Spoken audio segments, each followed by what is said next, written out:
Ngayon, 12 anyos na lalaki sa Cebu, inoperahan matapos aksidenteng mabaril sa ulo ng kanyang kalaro. Baril ng suspect, pa-birthday raw sa kanya ng kanyang tatay.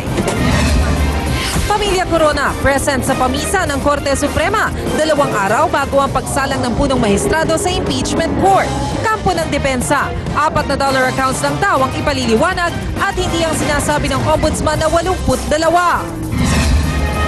Senadora Miriam Defensor Santiago, guest speaker sa graduation ng UP College of Medicine, pero temang impeachment ang mga banat. Kasi yung ibang tao sa impeachment trial, hindi ba yung magsabi ng totoo? Kaya binibigyan ko sila ng speech therapy. Mahigit 2 linggo bago ang pasukan, mga tindera ng school supply sa Divisoria umaaray sa pagiging barat daw ng maraming mamimili.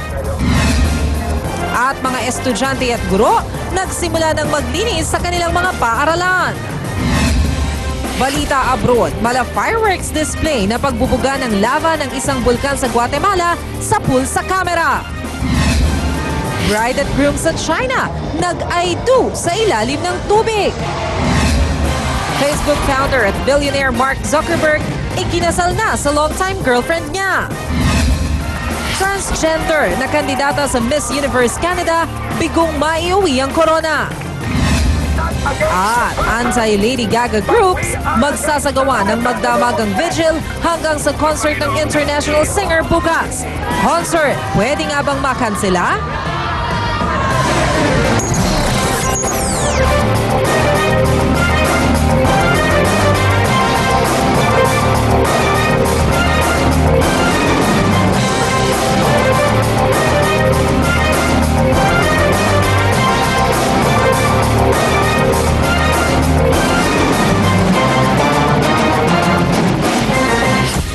Pilipinas, magandang gabi. Ngayong 20 ng Mayo 2012. Ang Maksong Balita.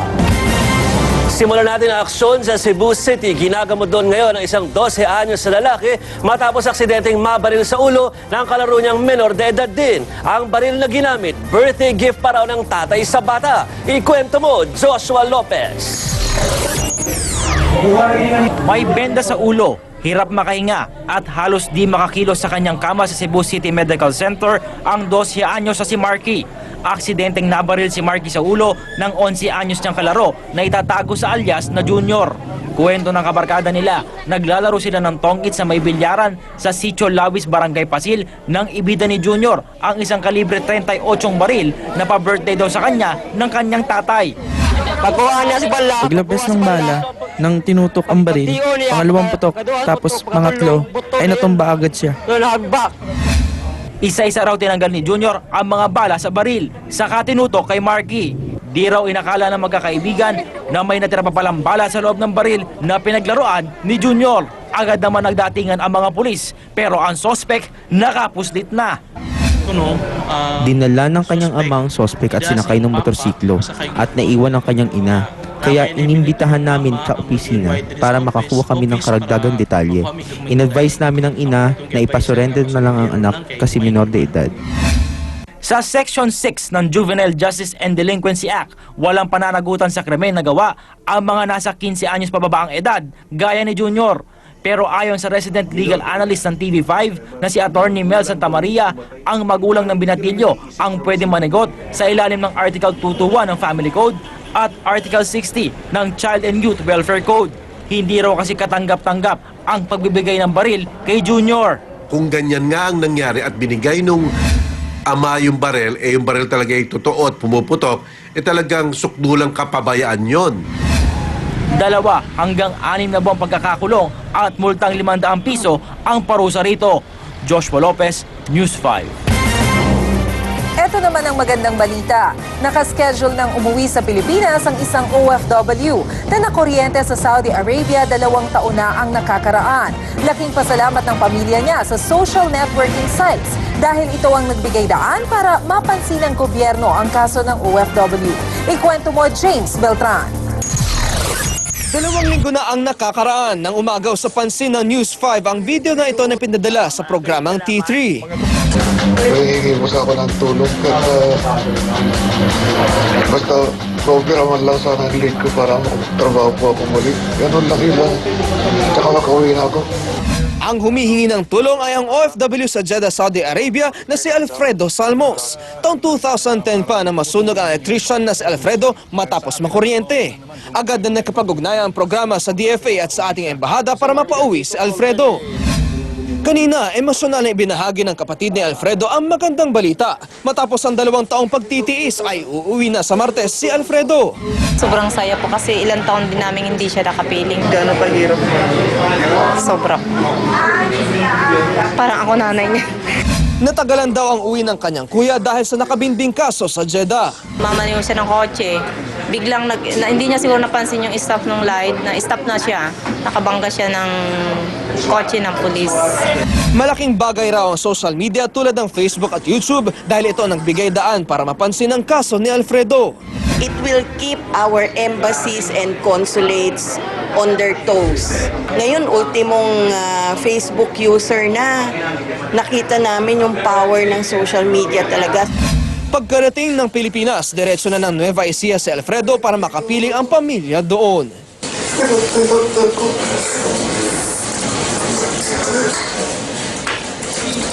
James Beltran, News 5. Bigo pa rin ang mga otoridad na makita ang 2 piloto ng Philippine Air Force trainer plane na bumagsak noong Biyernes sa Mariveles, Bataan. 4 na lugar malapit sa korehidor ang sinuyod kanina ng mga otoridad sa paghahanap kina Major Neil Tumaneng at First Lieutenant Michael Arugay. Pero hanggang sa itigil ang search operations ay hindi sila nakita. Nilinaw naman ng Philippine Air Force na debris pa lang ng eroplano ang kanilang natatagpuan. Kontra ito sa sinabi ng ilang pahayagan na may nakita na silang ilang parte ng katawan. Sa ibang balita, muli nagpamisa ang Korte Suprema para kay Chief Justice Renato Corona na nakatakda ng humarap sa impeachment trial sa Martes. Kasabay nito, kumpiyansa ang kanyang kampo na kaya nila ipaliwanag ang totoong dollar accounts ng punong maestrado. Ikwento mo, James Beltran. Mataimtim ang pagdarasal ni Chief Justice Renato Corona sa huling octave mass na inaalay ng Korte Suprema para sa kanya. Kumpleto at full support ang pamilya ng punong maestrado. Tulad ng kanilang taga-suporta, nakasuot din ng pula ang pamilya Corona. Bahagi ito ng kanilang protesta sa panggigipit umano sa hudikatura. Sa kaligitnaan nga ng misa, isa-isang yumakap at humalik sa mag-asawang Renato at Cristina ang kanilang mga apo. Hindi na nagbigay ng panayam ang pamilya Corona pero sa isang ambush interview, tinawanan lang ni Cristina ang balibalitang lilipad sila sa Spain. Nakakatawa naman. Ang sigurado ay sasamahan nila ang kanilang padre de pamilya sa pagsalang nito sa impeachment court sa Martes. Ayon sa kampo ni Corona, puspusan na ang kanilang paghahanda para sa araw na yon. Hiling nila, wag sana silang pangunahan sa maging diskarte gaya na lang na hinihiling na ilang senator judge na pumirma ng waiver ang punong maestrado para mabusisi ang kanyang dollar accounts. Pinag-aaralan niyo po ang mga dokumento na naipresenta na sa Senate Impeachment Court at pinag-aaralan din po niya ang lahat ng mga issues na nakapaloob dito.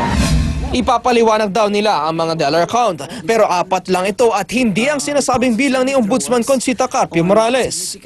Hindi na paliwanag ng mabuti ng ating ombudsman na ito pong 82 accounts na to ay talaga mga transactional balances ho ito. No? Hindi naman ho nagpapakita na ito ho ay talaga mga accounts na pagmamayari ni Chief Justice Corona. Muli magsasagawa ng mga espesyal na misa sa Korte Suprema hanggang sa araw ng pagsipot ng punong maestrado sa impeachment court. James Beltran, News 5. Nanawagan naman ang presidente ng Catholic Bishops Conference of the Philippines na ipagdasal ang nakatakdang pagsalang ni Chief Justice Renato Corona sa impeachment trial sa Martes.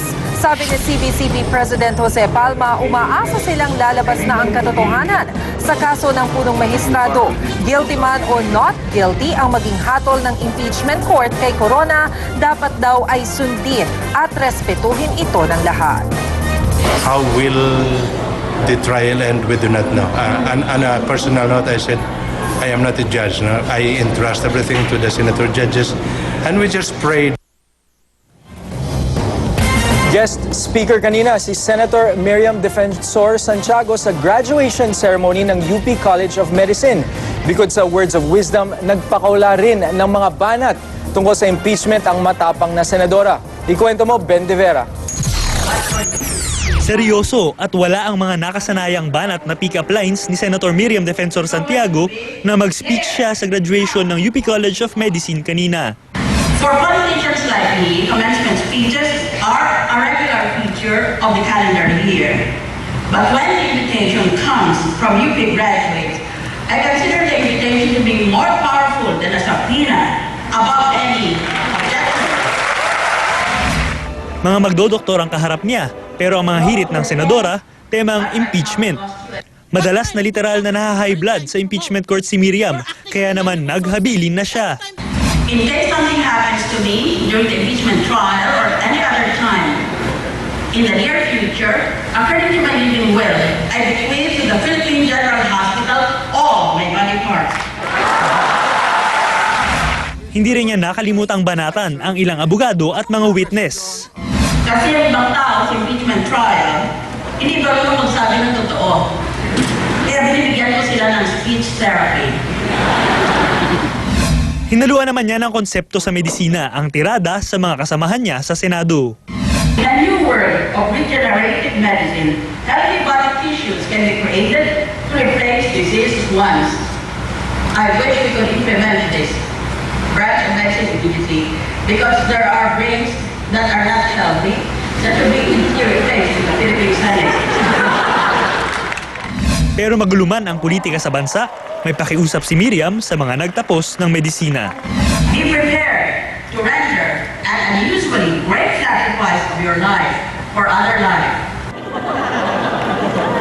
Ben De Vera, News 5. Susunod sa aksyon, isang polis patay sa pamamaril sa Maynila. Anti-botcha robot na inimbento ng mga estudyanteng Pinoy dinedevelop na rin para mag-recycle ng kontaminadong karne. Mga bumibili ng gamit sa eskwela at sana sa Divisoria. Pero ilang tindera umaaray sa sobrang pagtawad ng mga consumer. Lalaki sa Amerika, inatake ng buhaya. At dalawang couple sa China nag-I2 sa ilalim ng tubig.